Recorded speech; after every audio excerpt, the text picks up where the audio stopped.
All right, so we are on chapter 10, proteins. Proteins are the real workhorses of the cell.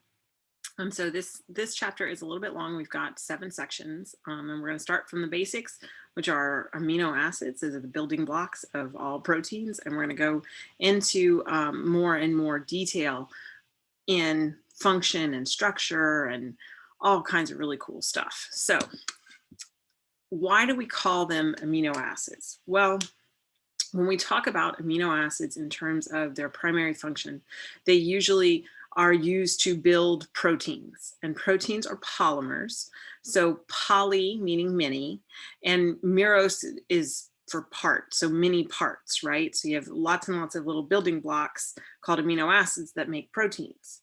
So there are 20 of these different building blocks of amino acids. And proteins can be really small, where they only have like 50 amino acids, or a protein can have thousands of amino acids. It can be really, really big. So it just depends. So depending on how you order those 20, like in what order do you put them, that determines its structure and its function, because structure drives function. So depending on the order of those amino acids will tell you how it folds, what it turns into, and therefore what it can do. So that's the structure function relationship. Proteins can do lots of different things in the cell. They can transport oxygen in our blood. They can serve as components of our skin and our muscles. If you ask me, my favorite protein on the whole planet is actin. That's what I got my PhD in, actin biochemistry. Love it. In your skin, you have collagen, you have all kinds of really cool stuff that give it that elasticity, but strength. They defend our bodies against infection. We'll talk about antibodies. They direct cellular chemistry. All of the enzymes in your body are really proteins. We call them enzymes, but most of them are proteins. Some of them are RNA, but most of them are proteins. And then they can control our metabolism because they also act as hormones. So they have a lot of really interesting functions. So why do we call them amino acids, right? Well, amino tells us that we have an amine, and that amine is a protonated amine. So remember when you did functional groups back in chapter 4, I think? They're coming back in this chapter big time. So if you need a refresher, go through those flashcards that hopefully you made. So amino tells us we have a protonated amine, which means we have a nitrogen. And remember, nitrogen is so happy when it has 3 bonds attached to it, right? So it's this nitrogen basically is happy because it has a lone pair right there. But if you go in and you bond this to something else, we'll just call it R, it doesn't matter. Now this nitrogen is carrying a positive charge. It has lost those electrons because they're participating in the bond. And so that's why we call it a protonated amine. Then they also contain, and here's the protonated amine right here in our amino acid. They also contain a carboxylate, and a carboxylate is the conjugate base of a carboxylic acid. So remember your carboxylic acid from those groups. I know you remember them. So there was an R, and then there was a carbon. That carbon was double bound to an oxygen, and then it was bound to an OH, right? This is a carboxylic acid. Well, if you do the conjugate base of that, you still have your R group, still have your carbon, still double bonded to an oxygen, but now that last oxygen has lost its hydrogen. Sorry, y'all. Hold on. All right, so we have that carboxylic acid that has that oxygen with a negative charge right here. This is the carboxylate, and they call it the carboxylate or the carboxylate ion. Either way, it's the one that has the oxygen with the negative charge that does not have the hydrogen attached to it. So both of these two things, the protonated amine and the carboxylate ion inside of an amino acid, are bonded to a central carbon. And we call that central carbon the alpha carbon. So in green over here, we have our central carbon right there. Okay, so sometimes you'll hear, because that protonated amine is attached to the alpha carbon, sometimes you'll call it the alpha amino group. And sometimes you'll hear the carboxylic ion referred to as the alpha carboxylate group because it's bound to the alpha carbon. So sometimes you hear it that way, right? And then there are two other things that are bonded to that alpha carbon. All amino acids have a hydrogen. So this is all amino acids have that hydrogen right there. Now, what's different about every single amino acid is what else is bonded to that alpha carbon. So we designate what else that is as the R, right? The rest of the molecule. So that R is different for every single amino acid. But if I ask you to draw an amino acid, you should be able to draw this structure. That is super, super, super important. Be able to draw. I know it's a multiple choice exam and you won't actually have to draw it, but if you can draw it, it's going to make when you have to go and select something a whole lot easier. So my high suggestion is to be able to draw that. All right. So that alpha carbon, because it has 4 different things attached to it, it is going to be a chiral carbon.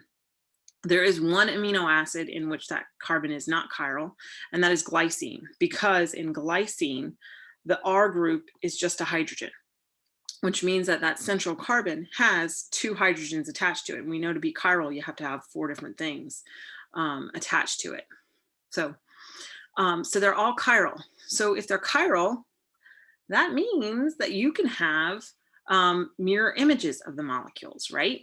So just like we had in our sugars, the L and the D, right? If you had chiral carbons, you could have an L enantiomer and then a D enantiomer.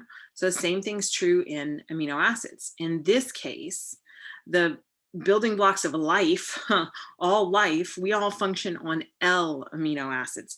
This is the one this is in our bodies, We don't use the D amino acids. They do exist. Some of them do occur in nature, but they're very, very, very, very, very rare, and they don't normally get incorporated into proteins.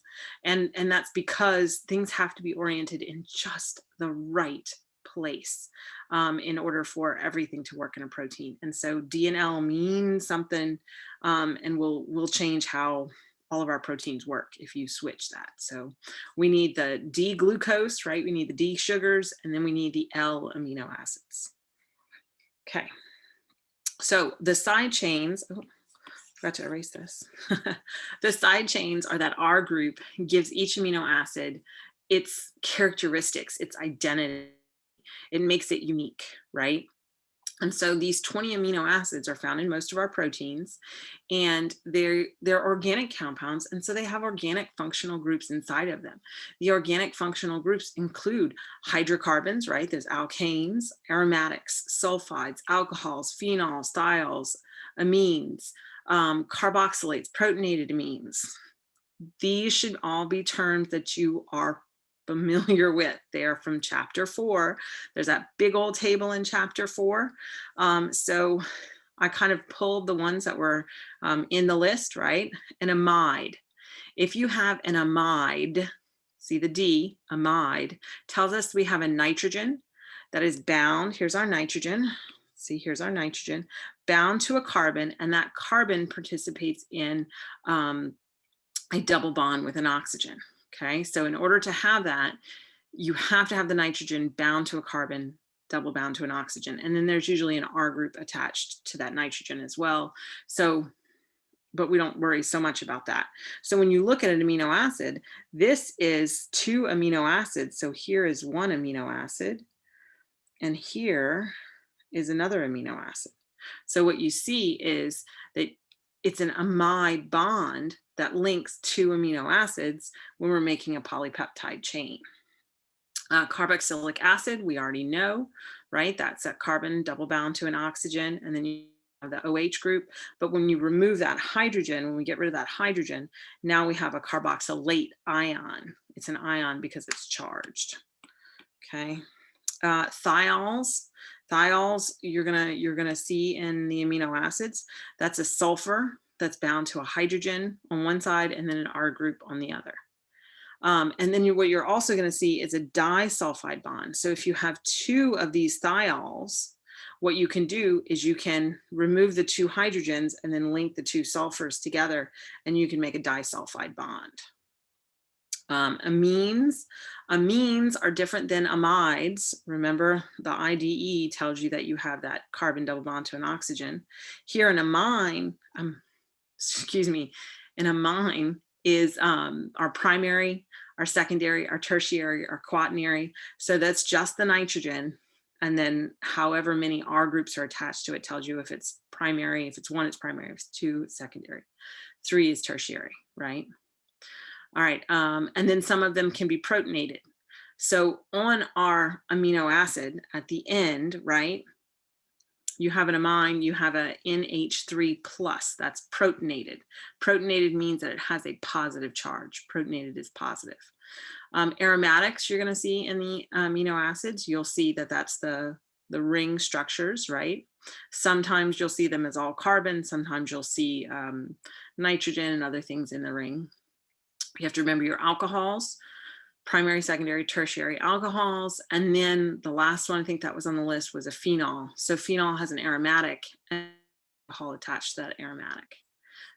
Those are all the ones you're going to see inside of the amino acid groups. And so those functional groups have specific properties. And because they have those functional groups, now those amino acids have certain properties. And so we classify them differently. We classify them as nonpolar and polar. And then if they're polar, right, there are 2 ways that you can be polar. You can either be polar neutral.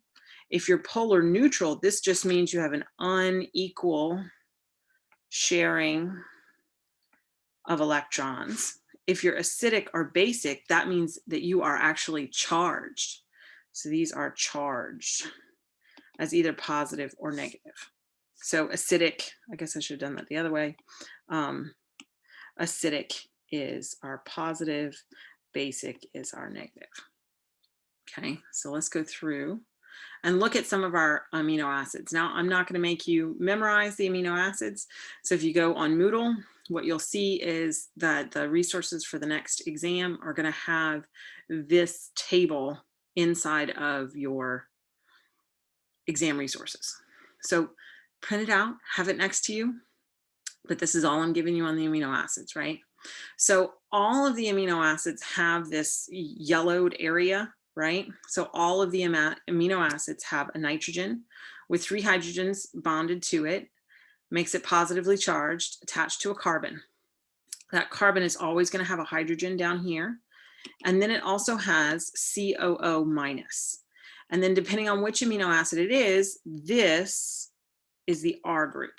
So if I wanted to draw the general structure for any amino acid, you could put hydrogens going around your nitrogen and a positive, then a carbon, a hydrogen. Now, what does this COO mean?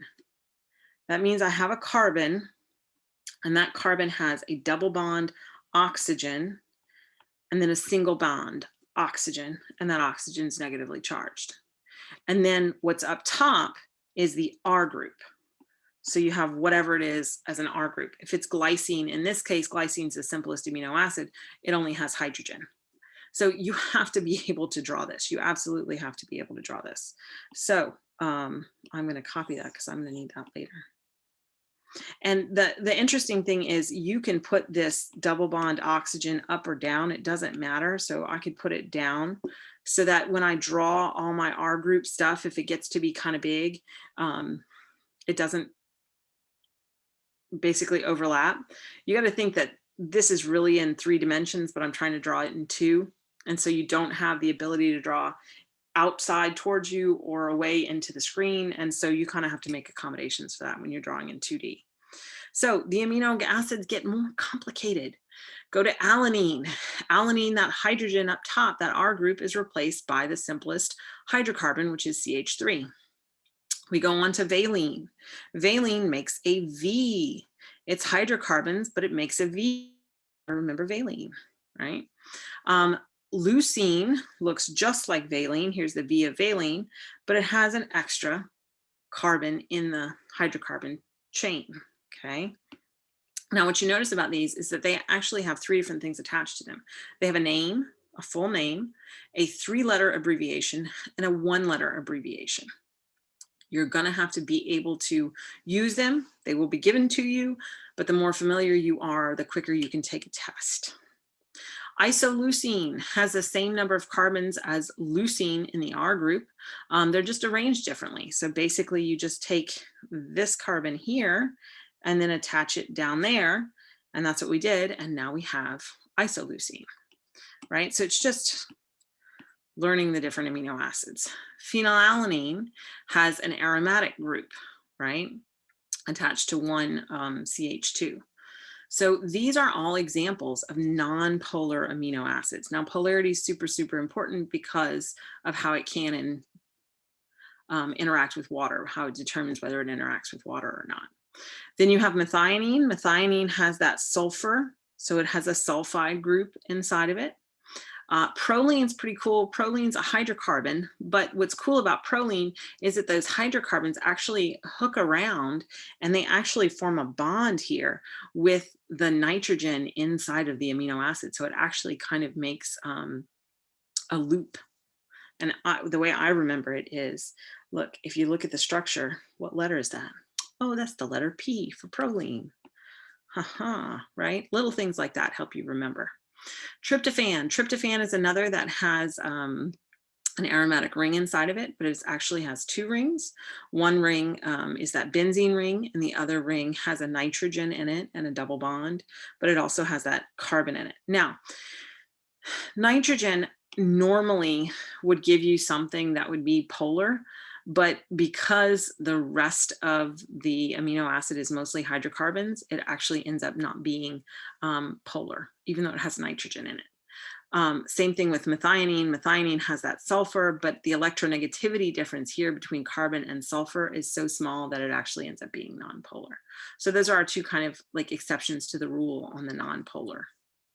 All right, so now you can have polar amino acids that are neutral, right? So they're uncharged, but they're polar. Oh, look, what do we have here in serine? An alcohol. Why is it polar? Because it can hydrogen bond with water, right? So these can form those hydrogen bonds, those very strong dipole-dipole interactions with water. Threonine is another alcohol, right? In this case, it's a secondary alcohol, whereas serine was a primary alcohol. Tyrosine has that benzene ring, that phenol group, and it has that alcohol attached to it on top, right? Cysteine has thiol, so it has a sulfur with hydrogen, but it doesn't have another carbon attached to it, and so it ends up actually being polar. So this one, even though it has that sulfur because it's a thiol, it does have polarity. Let's see. Then we have 2 more polar amino acids that are neutral, and those are asparagine.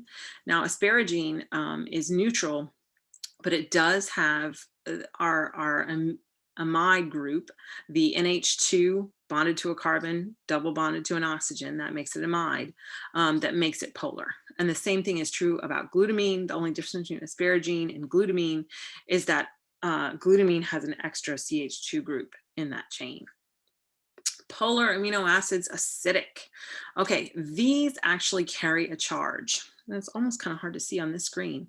See how this is our carbon double bonded to an oxygen. Oh, and then we're bonded to an oxygen here without a hydrogen. So this is another carboxylate. So we have a carboxylate here and we have a carboxylate here. So every amino acid has this carboxylate ion, but aspartate has another carboxylate in its R group. Glutamate also has the same carboxylate, except it has an additional CH2 in the chain. So they're very, very similar. But that oxygen right there is what gives it its negative charge, and that makes it acidic. Our basic amino acids carry that positive charge. So histidine is an example of one. We have a ring with nitrogen inside of the ring, and that nitrogen carries a positive charge because it has a double bond inside of the ring. You have lysine. Lysine has a nitrogen with a positive group, positive charge. So these are all protonated amines. And then we also have arginine. Arginine, again, has a protonated amine.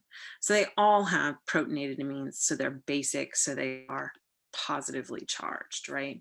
And our acidic ones are negatively charged. Okay, so and in that table, there were some that had an asterisk next to it, and those are the ones that we cannot make in our bodies. And because we cannot make them, it is essential that we get them from our diet, and so they call them essential amino acids. Two of the amino acids, arginine and histidine, are essential in children because they don't make them as much as adults do. So we say that they're essential for children. And there are certain foods that we eat that have all the amino acids that we need, all the essential amino acids, not all 20, but all of the essential 10 amino acids. And those are complete proteins. So soybeans, eggs, fish, any kind of meat, those have complete proteins. But if you are a vegetarian and you only eat from a plant source, you are eating incomplete proteins because they lack one or more of the essential amino acids. So then it's really, really important to make sure that in your diet, you balance that out and figure out, okay, you know, this plant food that I'm eating has this essential amino acid and this one has this other one.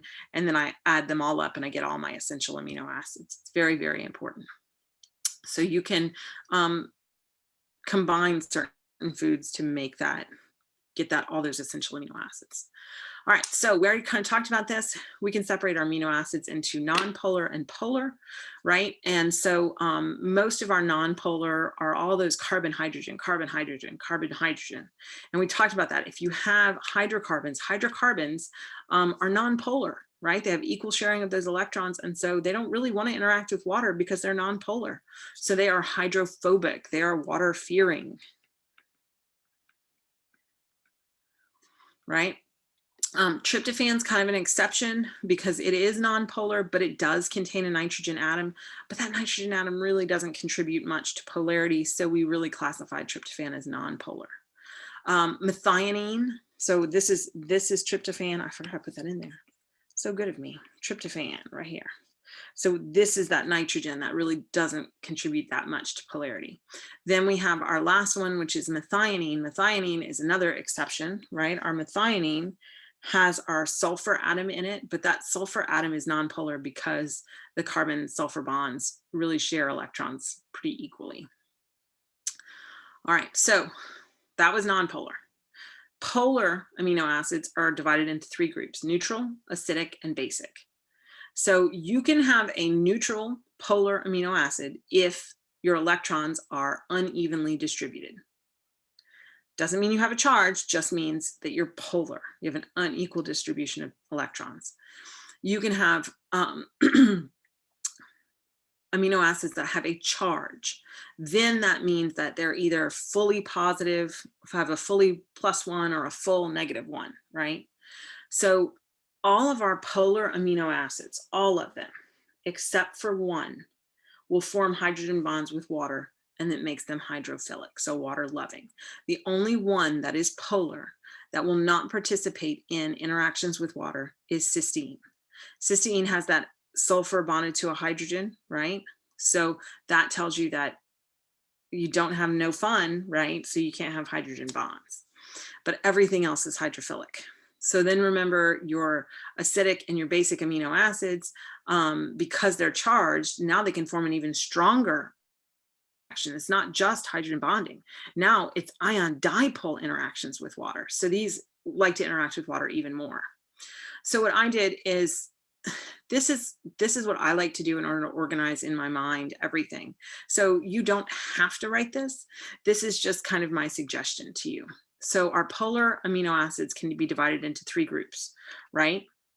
You can have polar neutral, or you can have polar charged. If you, I'm sorry, well, I guess two groups really: polar neutral, polar charged. If they're charged, then they can be one of two things. They can be acidic or they can be basic. So if you're polar neutral, I wanted to like organize that in my brain. So I'm going to put, okay, here are my polar neutral amino acids, and they're all able to form hydrogen bonds, right? And are therefore hydrophilic, except for my one cysteine. This is my exception to the rule. So this is my exception, right? So then I want to go in and I want to list my negatives, my acidic ones, and I want to list my positive ones, my basic ones, and just to start to get familiar with correlating the name, the 3-letter code, and the 1-letter code. The more often you write it, the more often you practice it, the easier the exam will be, right? So these are all charged, and so these can all form ion dipole interactions with water. So it's just kind of a way to organize for yourself. So amino acids are like another language, right? It's the language of proteins. And so it would be a pain in the butt to have to write the full words out for every single amino acid every time we wanted to talk about the structure of a protein. Think about something that's thousands of amino acids long. I don't want to sit here and write that. That would be horrible. So they have 3-letter and 1-letter abbreviations. Most of them, 11 out of the 20, their 1-letter abbreviations start with the first letter of the name, but some of them have, like we have a bunch that start with A, we have a bunch that starts with G. So we have to have unique letters. And so some of them are different. So here they are. Here are in this top one, all of these, their abbreviations start with what the word starts with. So cysteine, cis, C-Y-S, 1-letter code C, right? Starts with the abbreviations are what the name starts with, right? His starts H-I-S, his, H, right? But we get to some like alanine. Alanine's an A, that's our 1-letter code, alanine. But we have arginine, asparagine, aspartate. So we have 4 amino acids that start with the letter A. So we have to come up with some other letters for them, and we'll talk about what those are. Glycine is the one that's G. So there's also glutamate and glutamine, so you have to be very careful about that. Leucine is the one that starts with L. It's our 1-letter code L. But you also have lysine. So you have to be careful about that. Proline is our P. Remember, we talked about that structure. It makes it look like a P. But the other P is phenylalanine, right? So just kind of make yourself some flashcards.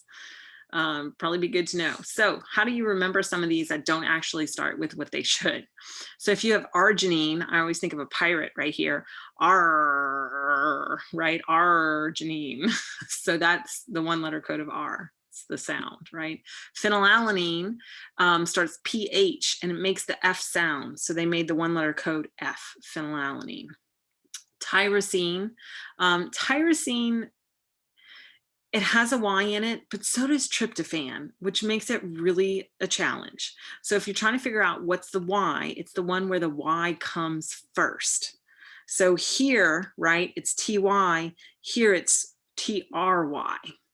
So tyrosine is a Y, tryptophan is a W. So tryptophan always trips people up. It just does. So I kind of think about, it kind of sounds bad, but Elmer Fudd, I think about Elmer Fudd saying tryptophan. He would say like tryptophan, right? Because he's got that little lisp that he has. So tryptophan, so it makes a W. Aspartate. So it's the T and the D that they kind of mix. So they say the 3-letter is ASP, and then, oops, I'm underlining the wrong one, ASP, and then instead of aspartate, aspartate gives you a D. Asparagine, it's the only one that has an A and an N.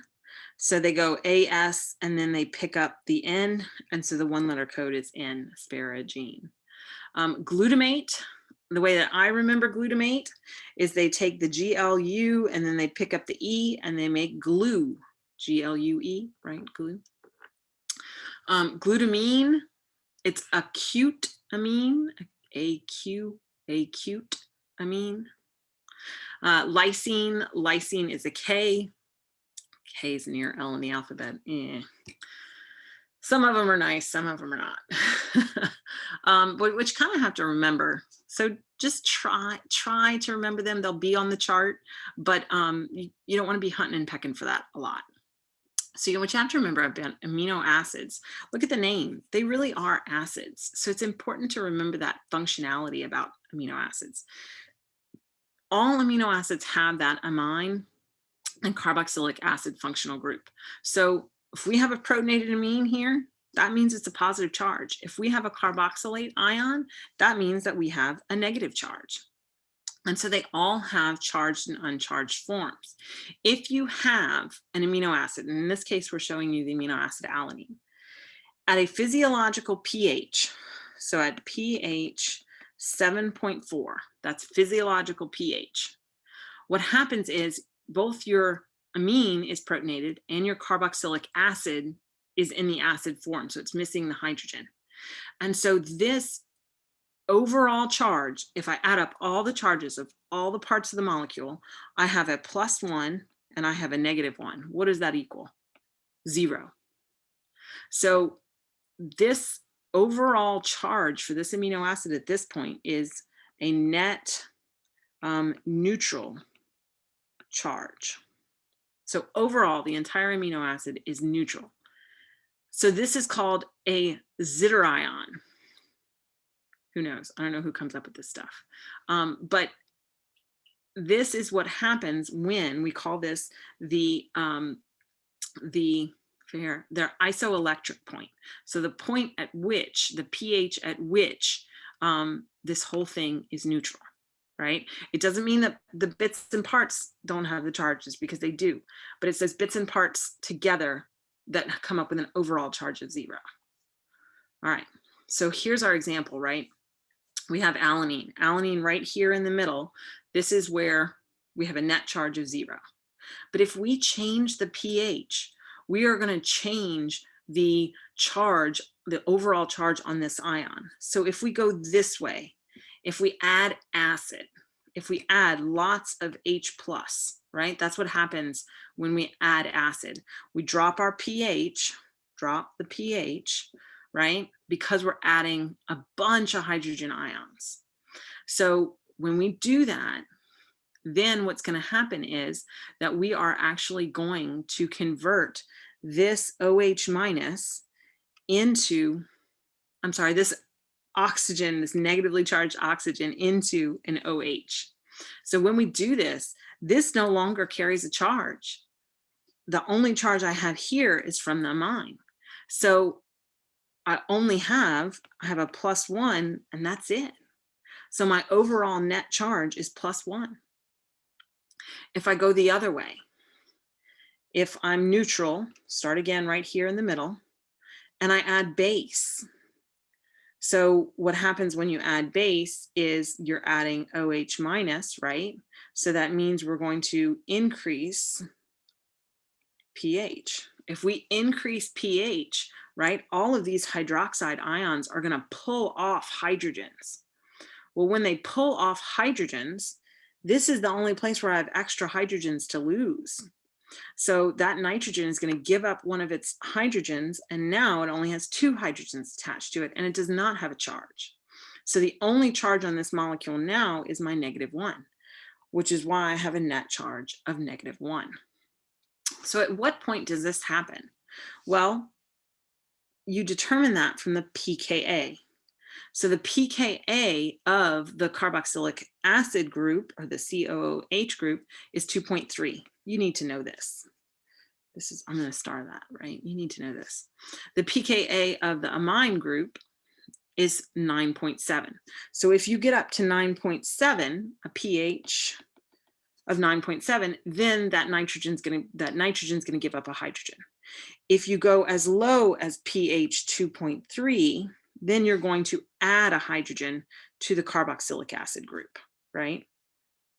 So the 9.7 tells you lose one here, and the 2.3 tells you gain one. Okay.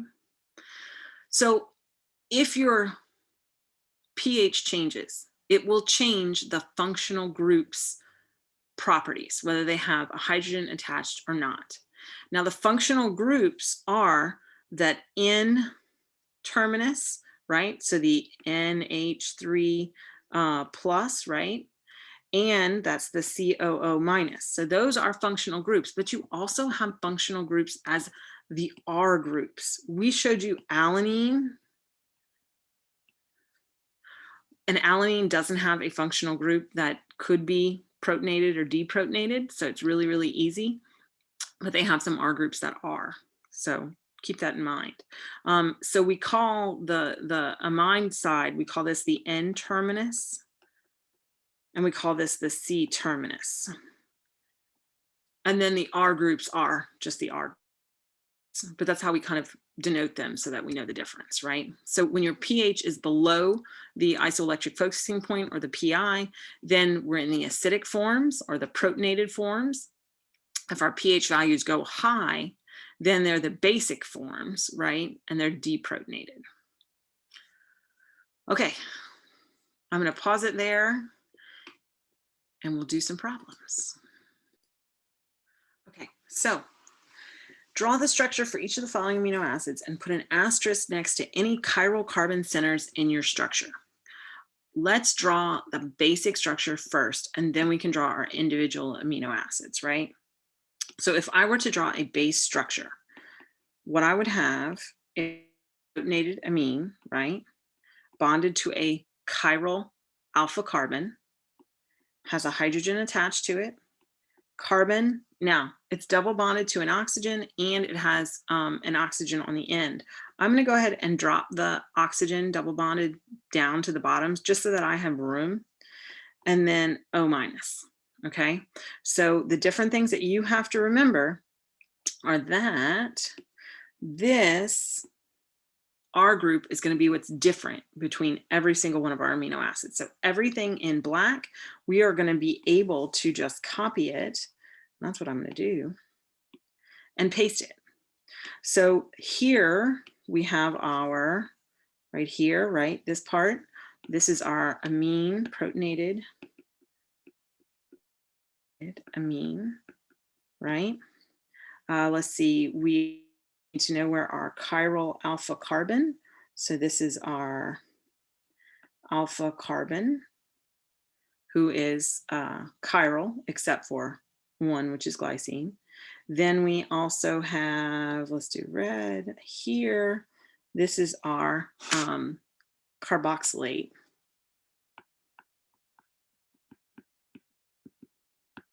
ion. Now, what you have to remember is our carboxylate ion, that is always going to be the C terminus. And then our protonated amine is always going to be the N terminus.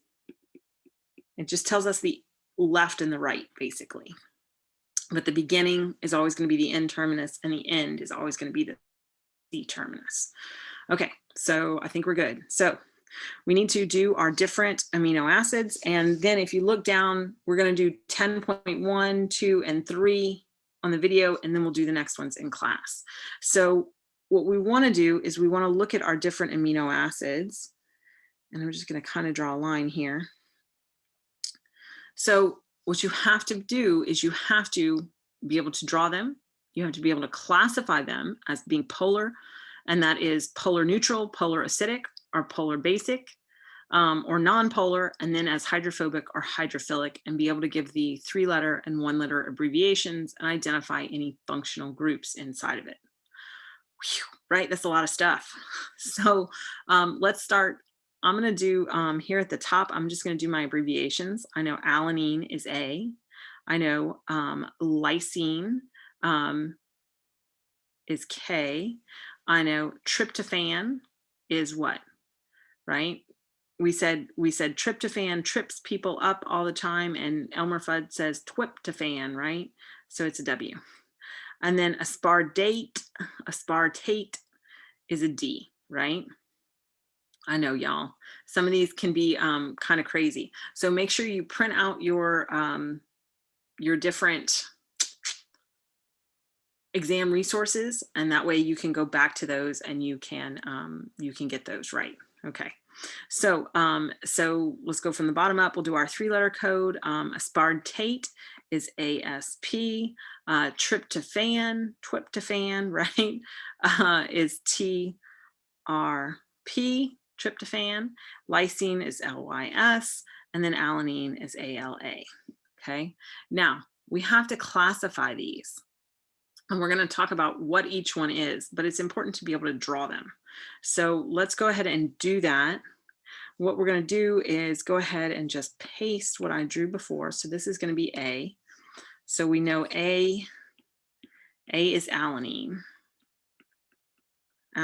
right? And so we know that's ALA, right?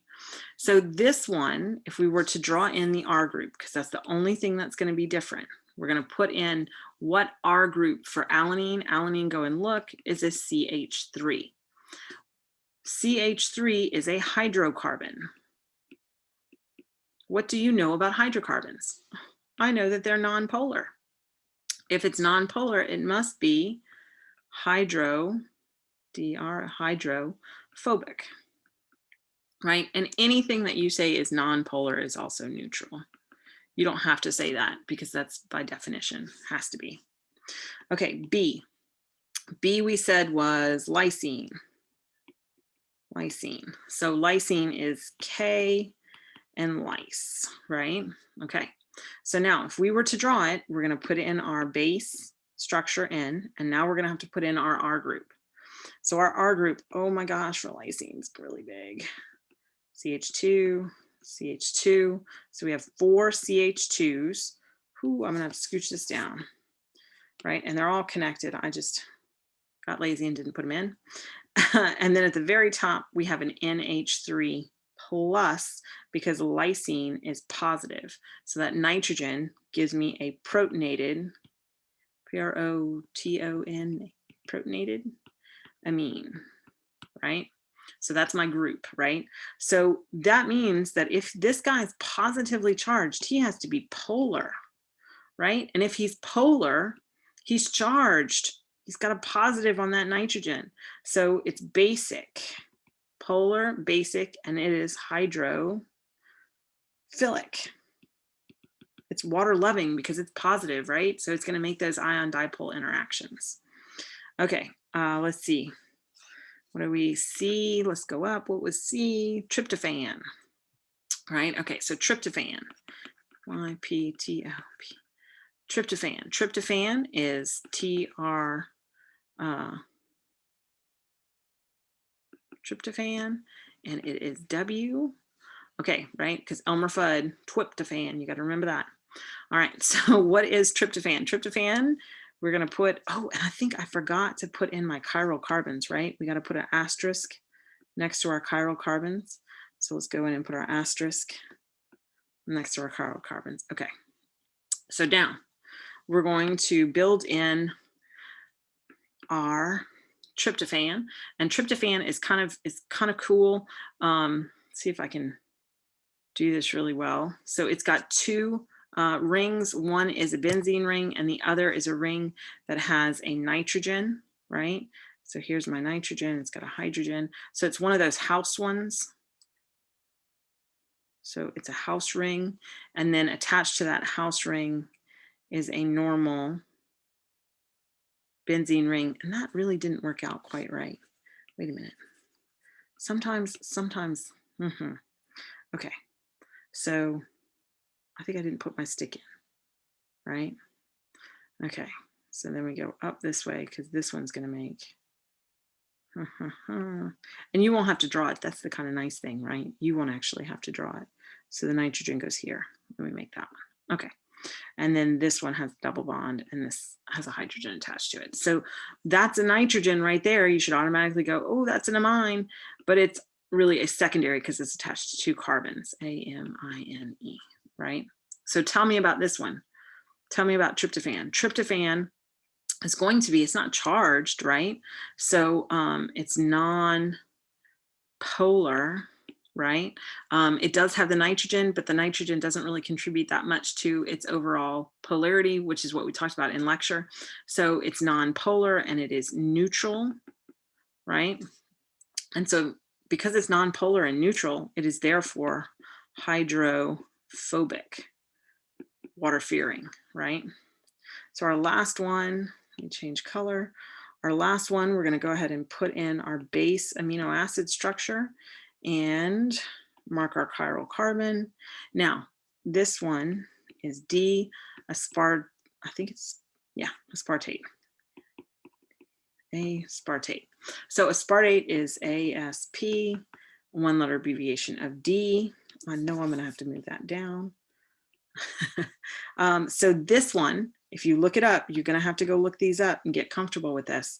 I have a carbon and a carbonyl and an oxygen, right? So it's negative. So this whole thing right here is a carboxylate ion, right? It's an ion, it's charged. So it is polar and it is acidic because it's negatively charged, which makes it hydrophilic, right? Hydrophilic. Okay, so we'll do those in class. Next one is draw the structure for the amino acid representing by the following abbreviations. So now we are given one letter abbreviations and we have to go in and give the names and all that. So what I like to do is just right next to it, just kind of write it in. So I know G is glycine. And just to get comfortable, I'm going to give the 3-letter abbreviation. So I have all 3 pieces. I have the whole name, the 3-letter, and the 1-letter. His is histidine. 1-letter abbreviation of H. Then Q, remember, is glutamine. It's weird. Glutamine, and it's GLN, right? ILE is isoleucine, and isoleucine's 1-letter abbreviation is I. So then let's go in and do this. So you just really got to get comfortable with these. So glycine, right? So our glycine, remember glycine is the one that has only a hydrogen attached. Do we have to do our chiral carbon? I don't know, but that's my chiral carbon. The only one that has a hydrogen. Gosh, that was so easy. Just a hydrogen. Cool. So this one is nonpolar. It is neutral. And therefore, if it is nonpolar and neutral, then it is hydrophobic, right? Hydrophobic. Okay, let's do B right here. B is histidine. Histidine, right? If we go and look in the table, put your base structure in, and then all you're doing is adding in your R group. So our R group is a CH2. Then we have one of those house rings, right? And this is actually a double bond, and then this is a nitrogen, and then we go like that. And we have this one is positive, and then we have another nitrogen here, and that has a hydrogen, but it's not charged. So this one, this is a protonated secondary amine. And this is the one that controls histidine's characteristics. So histidine is polar, right? Because it's charged and it's got a positive, so it is basic. And if it is polar and basic, then it is hydrophilic, right? Okay, our next one is Q, glutamine. Oh my goodness, I gotta make some room. All right, so that's C. Let me move glycine over a bit, right? Okay, so C. No, C is glutamine. Glutamine. Okay, so we're going to put our normal structure in. Here we go. And then all we have to do is add in our R group. Let's do a different color R group. So right here, we're going to do 2 CH2 groups. And then on top of that CH2 group, glutamine is one of those that has a, come on, carbon double bound to an oxygen and then an N2. So we have, in this case, not an amine, be careful, this is an amide. Amide, because we have this nitrogen bound to a carbon that's double bonded to oxygen.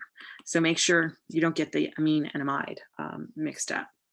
So this one is neutral, but it is polar. So this is polar neutral. And because it's polar, it is therefore hydrophilic, right? All right, and then let's see. Let's do D here. D Isoleucine. Isoleucine is therefore, we're going to put our structure. Now we have to put our R group. Isoleucine looks like leucine, but instead of having that extra CH3 group at the top, we actually attach it to that first carbon in the R. That's a CH2 and a CH3. Squeezed them in. So this is all hydrocarbons, right? Hydrocarbons. Because it's all hydrocarbons, it's nonpolar, and therefore it's neutral, right? And hydrophilic, right? Okay, 10.8, we're saving for class. Give the names of each amino acid, and we did that already. All right, so isoleucine. Isoleucine has this structure, which is the zither ion. So this is the neutral. So anytime you see this, which I want you to think is neutral. So draw the structure and give the net charge of isoleucine that will predominate at the indicated pH values. We know the isoelectric focusing point of isoleucine is 6.0. So what you have to remember, are the pKa values of the carboxylate ion or carboxylic acid, however you want to think about that, whether it's protonated or not, and then the amine, which is 9.7. Okay, so we have those two. We know this is where those hydrogens pop on and off. So the rule is, right, if we go at a pH below, if we drop our pH below the isoelectric focusing point, then what's going to happen? We're going to protonate. P-R-O-T-O-N-A-T-E. Whew. Which means we're going to add hydrogens, right? If we increase our pH above the PI, then what's going to happen is we're going to deprotonate, which means we're going to remove hydrogens. Okay, so we just got to kind of figure out what's going to happen. And so I'm actually just going to copy this structure. So let's go this way first. So if we go this way, if I look at this original molecule, what I can see here is I have a positive one here and I have a negative one here. A positive one and a negative one are going to give me an overall net charge that is equal to 0. +1 - 1 is 0, right? So that's telling me that this is pH 6.0. This is my isoelectric focusing point. So if you look at B, right, draw the structure and give the net charge of isoleucine that will predominate at the indicated pH values. This is B. We'll do it that way. This is B. That's this molecule right here. We're at the point where the pH is equal to the isoelectric focusing point. It's got a net charge of 0. Now, what happens if we drop the pH? Well, if we drop the pH and our pH is now equal to 1.8, well, what's going to happen? Let's put our molecule in. It's the same exact molecule that we had before. So if we drop the pH below the PI, we're going to protonate. So that's what we want to do. We want to protonate. So where can we add a hydrogen? So if you want to add a hydrogen right here, this is the place where we can add a hydrogen. So what I'm going to do is I'm going to go in and I'm going to put a hydrogen right there. So now what happened to the negative charge attached to that oxygen? It went away because I picked up a hydrogen. So now I have a +1 net charge. Okay, so that would be A. So this would represent A. So now look at C. I think I covered C. Oh man. So let's see, it's going to mess everything up. But C, no, still good. Okay, so C is pH 11.5. So let's go this way. We're going to increase pH. If we increase our pH, we're going to start with that same molecule that was originally there. But now what we're going to do is we are going to deprotonate. Let's see if I can move this over. Maybe not. I think I'm going to have to. Sorry, y'all. I want to be able to scooch it over a little bit. Okay. So now what we're going to have to do is because we're increasing the pH, now we're at that second thing here. If our pH increases above the PI, what are we going to do? We're going to deprotonate. So we got to get rid of some hydrogens. Well, what hydrogens are we going to get rid of? Well, whoa. Well, we've got hydrogens here. We don't have any hydrogens here, so there's nothing we can do in that. So we have to focus on areas where we have hydrogens that we can get rid of. Here we can get rid of one of those hydrogens. If we get rid of one of those hydrogens, that 3 becomes a 2, and we get rid of that positive charge. So now we have a -1 here, and then here we have a charge of 0, right? So overall, what's my charge? My net charge is equal to -1 when my pH is equal to, right, the pKa of the amine group. So that's 9.7. Well, which one was 9.7? Oh, so it's 9.7 and anything above 9.7 and above, right? And so 11.5 is above. So we'll call that C. All right. Okay, we'll do the next one in class, and that is it. Y'all have a great rest of your day.